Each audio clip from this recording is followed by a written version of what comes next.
lebih kepada kurangnya dan sedekah pun kita sedekah itu je lah, sedekah mana yang kita mampu je lah. Belanja kawan-kawan minum, sedekah, niat kan kita belanja sedekah pada mak ayah kita yang dah meninggal. Niat, iradat atau kasat ialah dorongan yang tumbuh dalam hati manusia yang menggerakkan untuk melaksanakan amal perbuatan ataupun ucapan tertentu. Niat, hati datang, perkataan ni datang dari hati. Kan hati raja bersegala anggota badan kita. Jadi kita nak betulkan hati macam mana? Baca hadis, dengar hadis, baca Al-Quran. Sebab dengan kita baca hadis, dengar hadis tiap-tiap hari, Allah SWT hilangkan titik hitam dalam diri kita. Dan kita baca Quran hari-hari supaya karat-karat, maknanya karat kekotoran dalam hati kita. Seolah-olah baca Quran ni kita berkata-kata dengan Allah. Allah SWT hilangkan karat-karat ni. Dia melekat kan, melekat. Nak buang tu susah. Nak buang karat ni susah, kena pakai kerum tu kan. Jadi cara nak bersihkan karat dalam hati dengan baca Al-Quran. Nak menjernihkan balik hati dengan hadis Nabi SAW, dengan baca hadis, dengar hadis.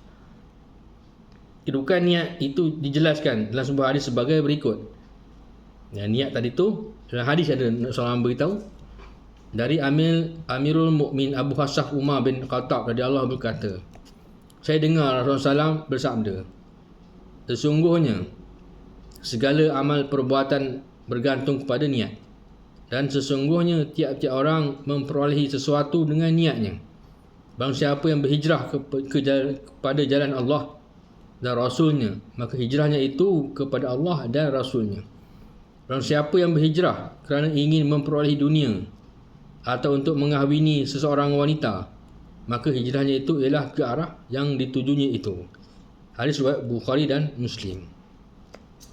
Keterangan daripada hadis itu, dia beritahu sahabul wurud, sebab datangnya ucapan Nabi itu ialah tiba-tiba Nabi berkata, sebabkan peristiwa niat tadi tu, Nabi berkata ialah sahabul wurud. Datang ucapan Nabi itu ialah ketika Rasulullah SAW berhijrah dari Mekah ke Madinah, dari Mekah ke Madinah, yang kemudian diikuti oleh para sahabatnya. Ada seorang lelaki yang turut sama berhijrah, tapi niatnya hanyalah untuk berkahwin dengan seorang wanita bernama Ummu Qais yang sudah bertekad untuk ikut berhijrah. Kerana wanita itu memberikan syarat bahawa ia bersedia berkahwin di tempat Rasulullah SAW berhijrah di Madinah, akhirnya lelaki itu pun turut berhijrah. Berhijrah kerana untuk kahwin kan. Tadi berhijrah. Kalau dia tak berhijrah, dia di Mekah lah. Mungkin dia kahwin sebab kahwin bukan nak masuk agama Islam, nak meluk Islam, tak. Berhijrah kan nak kahwin perempuan tadi tu.